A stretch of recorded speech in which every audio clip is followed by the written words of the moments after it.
Hi అండి, అందరికీ నమస్తే. Welcome back to our channel. It's me Naga. ఈరోజు ఒక మంచి వీడియోతో మీ ముందుకు వచ్చానండి. రేపు కార్తీక పౌర్ణమి రోజు కదా.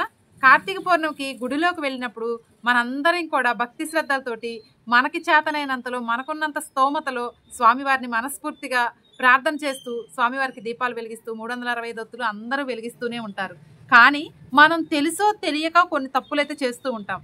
వాటి వల్ల స్వామివారి ఆగ్రహానికి గురి కావాల్సి వస్తుంది. అలాంటి మనం తెలియక చేసేటటువంటి తప్పుల వల్ల స్వామివారి ఆశీర్వాదం లభించకపోగా ఎన్నో కష్టాలను కొని తెచ్చుకున్న వాళ్ళం అవుతాం. కాబట్టి దేవాలయానికి వెళ్ళినప్పుడు ఎలాంటి విధి విధానాలు పాటించాలో కొన్ని విషయాలు తెలుసుకుందాం. అసలు స్టార్టింగ్ నుంచి గుడిలో అడుగు పెట్టే దగ్గర నుంచి మళ్ళీ గుడి నుంచి ఇంటికి తిరిగే వచ్చే లోపు మనం ఎటువంటి చిన్న చిన్న పొరపాట్లు చేస్తూ ఉంటామో లైన్గా చెప్తూ ఉంటాను. అందులో మీరేమైనా మిస్టేక్స్ చేస్తున్నామో ఒక్కసారి చెక్ చేసుకోండి. నెంబర్ 1, అసలు గుడికి మనం వెళ్ళాలి అనుకున్నప్పుడు సాంప్రదాయపు బట్టలు వేసుకోవడానికి కాస్త ప్రయత్నం చేయండి. ఎంతమంది వేసుకుంటున్నారు సాంప్రదాయమైనటువంటి బట్టలు? అందులో ఎరుపు బట్టలు వేసుకుంటే ఇంకా మంచిది. ఇక నెంబర్ 2, గుడికి వెళ్ళిన తర్వాత గుడిలో ఎటువంటి సందర్భంలో కూడా మరణానికి సంబంధించినటువంటి మాటలను గుడిలో చర్చించకూడదు. ఇక నెంబర్ 3, గుడిలో డబ్బుకు సంబంధించిన విషయాల గురించి మాట్లాడకూడదు. ఇక నెంబర్ 4, గుడిలో గట్టిగా మాట్లాడటం, పెద్దగా నవ్వటం ఇలాంటివి చేయకూడదు. మన ప్రశాంతత కోసమే కదా గుడికి వెళ్ళేది. మన ఇంట్లో అలాగే ఉండి, సొసైటీలో అలాగే ఉండి, గుడిలో కూడా అలాగే ఉంటే మనం గుడికి ఎందుకంటే వెళ్ళటం. నెక్స్ట్, గుడిలో ప్రదక్షిణాలు చేసేటప్పుడు ఎవరితో మాట్లాడకూడదు. గట్టిగా భక్తి శ్రద్ధలతోటి స్ట్రాంగ్గా మన స్వామి వారిని మనసులో స్మరించుకుంటూ ప్రదక్షిణాలు చేసుకోవాలి. కానీ పక్క వాళ్ళతోటి ఇదేంటి అదేంటి నిన్న ఎలా జరిగింది ఈరోజు ఎలా జరిగింది అనుకుంటూ వ్యవహారాలు పెట్టుకుంటా అస్సలు ప్రదక్షిణాలు చేయకూడదు. అవి చేసినా కానీ మీరు 100 ప్రదక్షిణాలు చేసినా కానీ పుణ్యమే ఉండదు. సో ప్రదక్షిణాలు చేసేటప్పుడు సైలెంట్గా ప్రదక్షిణాలు చేయాలి. ఇక నెక్స్ట్, ఆవలించటాలు, తుమ్మటాలు ఇలాంటివన్నీ చేయకూడదు. కానీ అవి మన కంట్రోల్లో లేవు. కానీ వచ్చినప్పుడు మాత్రం ఇలా చెయ్యి అడ్డం పెట్టుకొని ఆవలించటాలు, అలా ఆవలించటాలు, ఇలా తుమ్మటాలు ఇలా చేయాలి. కానీ ఓపెన్గా చేయకూడదు. నెక్స్ట్, మాంసాహారాలు తిని గుడికి వెళ్ళకూడదు. అది మహాపాపంలాగా పరిగణిస్తారు. అలాగే తలపాక కట్టుకొని గర్భగుడిలోకి ప్రవేశించకూడదు. అలాగే గుడి నుంచి రాగానే ఇంటికి తల స్నానాలు చేయకూడదు. కొంచెం సేపు వచ్చి కూర్చున్న తర్వాత మనం కాళ్ళు కడుక్కున్నా కానీ మనకు పుణ్యం వస్తుంది. కానీ రాగానే తలస్నానం చేస్తే మనకు వచ్చినటువంటి పుణ్యం కూడా నశిస్తుంది. అలాగే పౌర్ణమి రోజు చేయాల్సినటువంటి పూజలు అలాంటి వాటి గురించి కూడా కొంచెం లాస్ట్ ఎండింగ్లో చెప్తానండి. అసలు మామూలుగా 365 డేస్లో కూడా మనం గుడికి వెళ్ళేటప్పుడు చేయకున్నటువంటి తప్పుల గురించి మొదట మాట్లాడుకుందాం. అయితే గుడికి వెళ్ళగానే శుభ్రంగా కాళ్ళు చేతులు కడుక్కొని గుళ్ళోకి ప్రవేశం చేసి గుళ్ళో ఫస్ట్ ధ్వజస్తంభానికి నమస్కారం చేసుకోవాలి. ధ్వజస్తంభం చుట్టూ కూడా ప్రదక్షిణాలు చేసి పసుపు, కుంకుమ, పువ్వులు, అక్షింతలు వేసి కొబ్బరికాయ ధ్వజస్తంభం దగ్గర కొట్టాలి. అలాగే చాలా మంది సొంతింటి కోరికలు నెరవేరాలని స్వామివారిని ప్రార్థిస్తూ ఉంటారు కదా. అలాంటి వారు ధ్వజస్తంభం దగ్గర కొబ్బరికాయ కొట్టిన తర్వాత ఒక కొబ్బరి చిప్పలో కొంచెం పంచదార వేసి ఆ ధ్వజస్తంభం దగ్గర పెట్టి మీ మనసులో ఉన్నటువంటి కోరికను, సొంతింటి కోరికను కోరుకుంటే ఆ కోరిక త్వరలోనే నెరవేరుతుంది. అలాగే ధ్వజస్తంభం చుట్టూ ప్రదక్షిణాలు చేసేటప్పుడు ధ్వజస్తంభాన్ని అస్సలు ముట్టుకోకూడదు. చాలా మంది ఇలా టచ్ చేస్తూ ఉంటారు. వెళ్ళగానే ధ్వజస్తంభాన్ని అంటుకోకూడదు. ధ్వజస్తంభం చుట్టూ ప్రదక్షిణాలు అయిపోయిన తర్వాత గుడి చుట్టూ ప్రదక్షిణాలు చేయాలి. గుడి చుట్టూ ప్రదక్షిణాలు చేసేటప్పుడు చాలా మంది 100లో 90% ప్రజలు గుడి వెనక భాగాన్ని టచ్ చేస్తూ ఉంటారు. అలా టచ్ చేయకూడదు. కానీ టచ్ చేయకూడదని కూడా చాలా మందికి తెలుసు. కానీ దానికి రీజన్ ఏంటో తెలుసు. అసలు గుడి వెనక భాగంలో రాక్షసుల నివాసం ఉంటారంట. మనం ఇలా తాకటం వల్ల రాక్షసులు నిద్రలేపినట్లుగా అవుతుందంట. అందుకే గుడి వెనక భాగాన్ని టచ్ చేయకూడదు. ఇలా నమస్కారం చేసుకుంటూ స్వామివారిని మనసులో ప్రార్థన చేసుకుంటూ ప్రదక్షిణాలు చేయాలి. అలాగే దేవాలయానికి ఎదురుగా నిలబడి స్వామివారికి ఇలా నమస్కారం చేయకూడదు. కొంచెం ఇలా పక్కవాటిగా నిలబడి స్వామివారిని చూస్తూ స్వామివారికి నమస్కారం చేసుకోవాలి. అలాగే శివాలయానికి వెళ్ళిన ప్రతి ఒక్కరూ కూడా విభూతిని ధరించాలి. విభూతిని ధరించడం వల్ల 1,000,000 జన్మాల పుణ్యఫలం మనకు దక్కుతుంది. ఎన్నో పాపాలు నశిస్తాయి. అలాగే శివాలయానికి ఎదురుగా ఉన్నటువంటి నందీశ్వరునికి, శివునికి మధ్య నుంచి మనం నడవకూడదు. ఇలా పక్క నుంచే నడవాలి. కానీ శివుడికి, నందికి మధ్య నుంచి మాత్రం మనం ఎప్పుడూ నడవకూడదు. అలాగే గుడికి వెళ్ళిన ప్రతి ఒక్కరు కూడా శతగోపనం పెట్టించుకోవాలి. ఎందుకంటే శతగోపనం పైన విష్ణు పాదాలు ఉంటాయి. అలాగే అయ్యగారు శతగోపనం మన నెత్తిని పెట్టేటప్పుడు మన మనసులో ఉన్నటువంటి కోరికను కోరుకుంటే మన యొక్క కోరిక స్వామివారి పాదాలకు చేరుతుంది.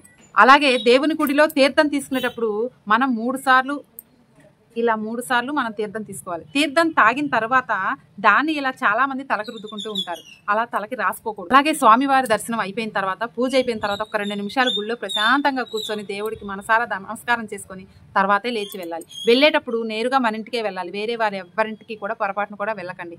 ఎందుకంటే మనకు వచ్చినటువంటి పుణ్యఫలం కాస్త వాళ్ళకే వెళ్ళిపోతుంది. మనం డైరెక్ట్గా ఇంటికి వెళ్తే ఆ దైవశక్తులు మన ఇంటి నిండా ఉంటాయి.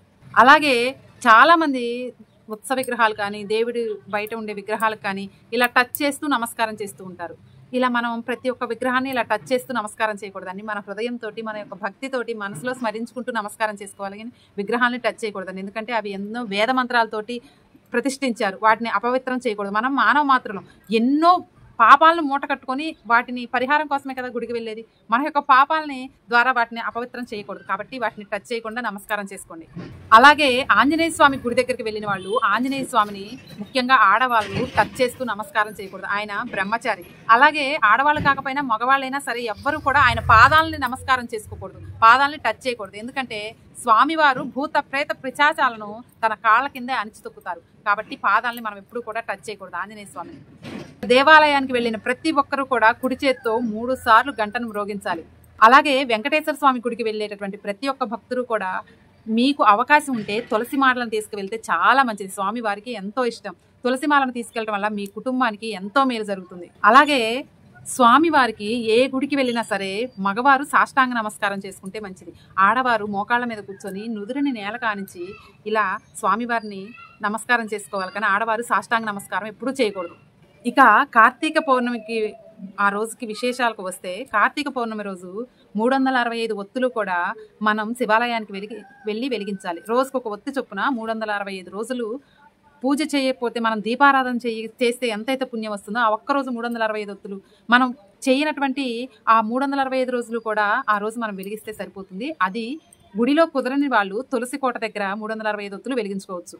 పగటిపూటంతా కూడా ఉపవాసం ఉండి సాయంత్రం 5 లోపు ఆవు నెయ్యి నూగుల నూనె కలిపి అందులో ఒత్తులు తడిపి ఉంచుకోవాలి. ఈసారి కార్తీక పౌర్ణమి 7 గంటలకే ముగుస్తుంది. కాబట్టి 5 గంటల నుంచి 7 గంటల లోపు మనం 365 ఒత్తులు కూడా తులసికోట దగ్గర వెలిగించి మీకు దగ్గరలో ఉన్నటువంటి శివాలయానికి వెళ్ళి ఆ 365 నానబెట్టినటువంటి 365 ఒత్తులు దాని మీద ఒక కర్పూరం వెలిగించి దీపారాధన చేయడం ద్వారా తొందరగా వెలుగుతుంది. ఆ దీపారాధన కూడా అగ్గిపుల్లతో కానీ కొవ్వొత్తుతో కానీ అస్సలు వెలిగించకూడదండి.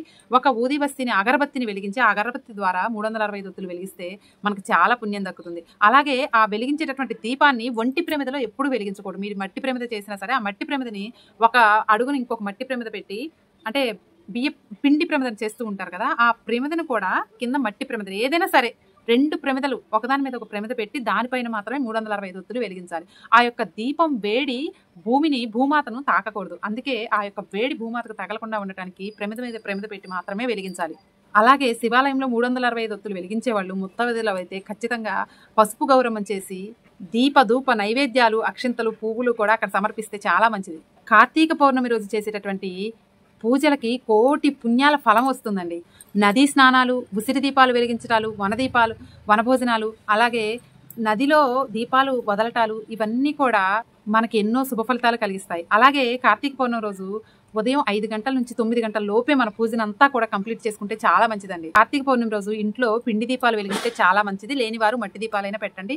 నారికేళ్ల దీపాలు, కొబ్బరి చిప్పలో దీపాలు వెలిగించడం అనేది ఆ రోజు స్పెషల్ ప్రత్యేకత అనమాట. చాలా మంచి ఫలితాన్ని ఇస్తుంది. చక్కగా ఆడవాళ్ళు కాళ్ళకు పసుపు రాసుకొని అలాగే ఎరుపు రంగు బట్టలు లేదా ఆకుపచ్చ బట్టలు వేసుకుంటే ఆ రోజు మంచి పాజిటివ్ ఎనర్జీ వస్తుంది మనకి. సాయంత్రం 7 గంటల వరకే మనకి కార్తీక పౌర్ణమి ఉంది కాబట్టి 7 గంటల లోపు చక్కగా తలస్నానం చేసి తులసి కోట దగ్గర దీపం వెలిగించి అలాగే ఇంటి ముందు గుమ్మం దగ్గర దీపాలు ఖచ్చితంగా వెలిగించండి పౌర్ణమి రోజు. అలాగే దగ్గరలో ఉన్నటువంటి శివాలయానికి వెళ్ళి రావి చెట్టు దగ్గర, ఉసిరి చెట్టు దగ్గర దీపాలు వెలిగించి ప్రదక్షిణాలు చేయండి.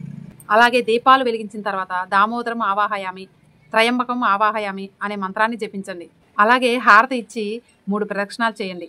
అలాగే ఆ దీపాన్ని కానీ హారతిని కానీ డైరెక్ట్గా కింద నేల మీద పెట్టకండి. తమలపాకు పెట్టి తమలపాకు మీద పెట్టండి. అలాగే అక్కడ ఉన్నటువంటి అయ్యగారికి దక్షిణ తాంబూలం ఇచ్చి నమస్కారం చేసుకోండి. ఇవ్వండి కార్తీక పౌర్ణమి రోజు కానీ మిగతా 365 రోజులు కానీ గుడిలోకి వెళ్ళినప్పుడు మనం చేసేటటువంటి చిన్న చిన్న పొరపాట్లను కొంచెం సరి చేసుకుంటే స్వామివారి ఆశీర్వాదం అనుగ్రహం మనకి లభిస్తుంది. ఆయన యొక్క ఆగ్రహానికి గురి కాకుండా ఉంటామని నాకు తెలిసినటువంటి కొన్ని విషయాలు మీతో షేర్ చేసుకున్నాను. వీడియో నచ్చితే లైక్ చేయండి. ఓం నమః శివాయ అని కామెంట్ సెక్షన్లో తెలియజేయండి. మరొక మంచి వీడియోతో మళ్ళీ కలుద్దాం. అంతవరకు సెలవు.